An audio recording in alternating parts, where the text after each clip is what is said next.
අදත් ඔයගොල්ලෝ හැමෝම මගේ channel එකට ආදරයෙන් පිළිගන්නවා. අද මම ඔයාලට කියලා දෙන්න හදන්නේ කෙට්ටු වෙන්න සලාදයක් හදාගන්න විදිහ. ගොඩක් අය මගෙන් අහලා තිබ්බා කෙට්ටු වෙන්න මොකක් හරි දෙයක් කරන්න කියලා. අන්න ඒගොල්ලෝ වෙනුවෙන් තමයි අද මම මේ දේ ඉදිරිපත් කරන්නේ. ගොඩක් වෙලාවට දැන් අද කාලේ කාන්තාවන් ඒ වගේම පිරිමි පාර්ශවය ඔක්කොම ටික ටික මහත් වෙනවා. ඒකට ගොඩක්ම හේතුව තමයි අපේ ජීවිත කාර්යබහුල වෙලා තියෙන නිසා.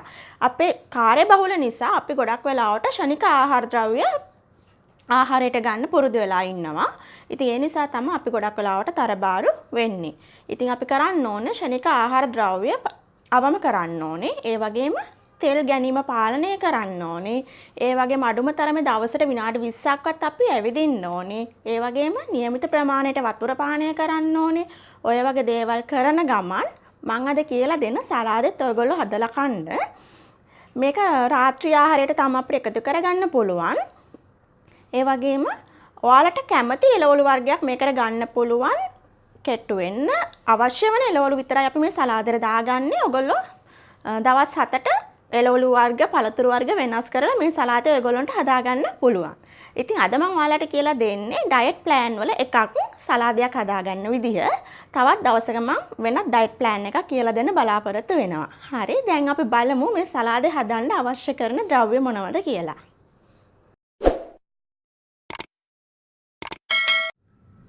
අපිට ඕන වෙනවා සලාද කොළ, ඒ වගේම කොළ පාට ඇපල්, කැරට්, පිපිඤ්ඤා, දෙලුම්, කොමඩු, දොඩක්. ඒ වගේම දෙහි බෑවක් අවශ්‍ය වෙනවා. ඒ වගේම අබ තෙල්, ඒ වගේම මී පැණි, ඒ වගේම ඔලිව් ඔයිල්. අපි දැන් බලමු කොහොමද හදාගන්නේ කියලා. දැන් අපි මේ විදිහට සලාද කොළ ටික ඉස්සෙල්ලා දාගන්නවා.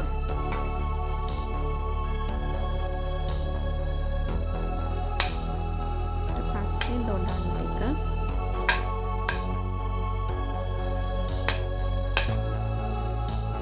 කොමඩු ටිකක් දාගන්නවා.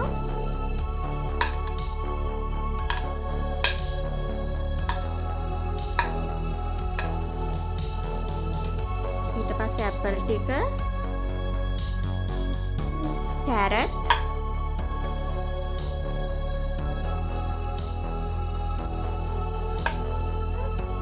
පිපිඤ්ඤා ටිකක් දාගත්තා.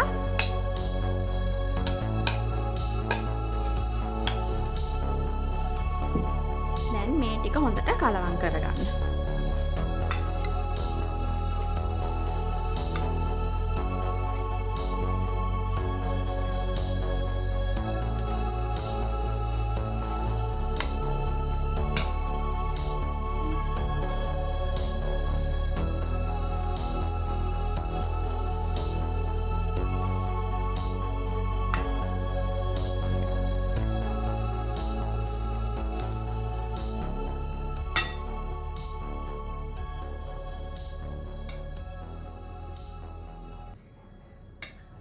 ඊට පස්සේ දෙලොන් ඇට ටිකකුත් අපි දාගන්නවා.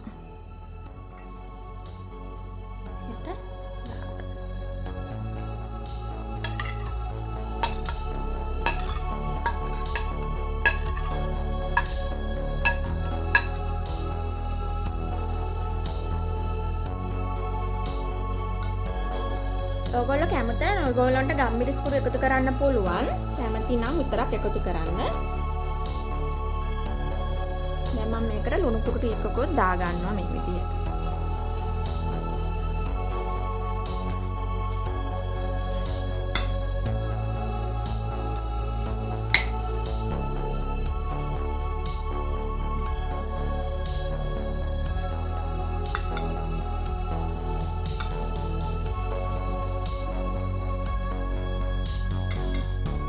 දැන් ගොඩක් වෙලාවට සැලඩ් එකක් විතරක් කන්න අමාරුයි.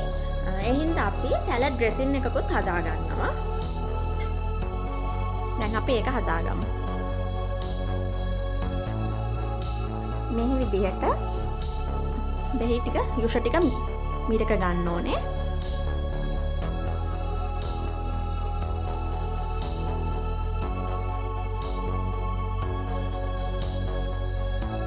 ඊළඟට අපි මී පැණි තේ හැන්දක් එකතු කරනවා.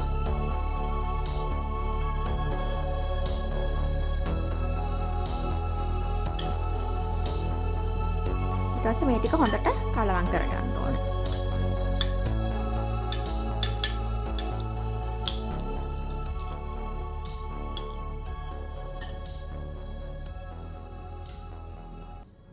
ඔලිව් ඔයිල් තේ හැන්දකුත් එකතු කරනවා මේ විදිහට.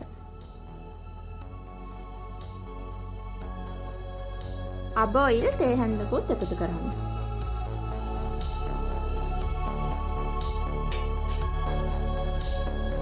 දැන් මේ ටික හොඳට කලවම් කරගන්න.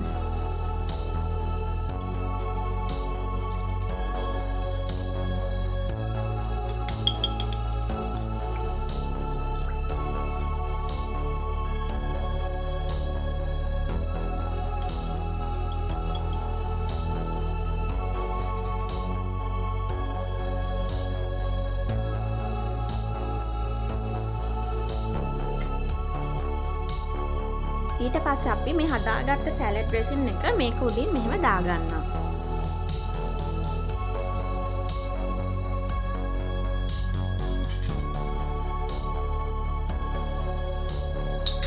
අපි දැන් සැලඩ් එක හදාගෙන ඉවරයි. මේ තියෙන අපි හදාගත්ත සැලඩ් එක.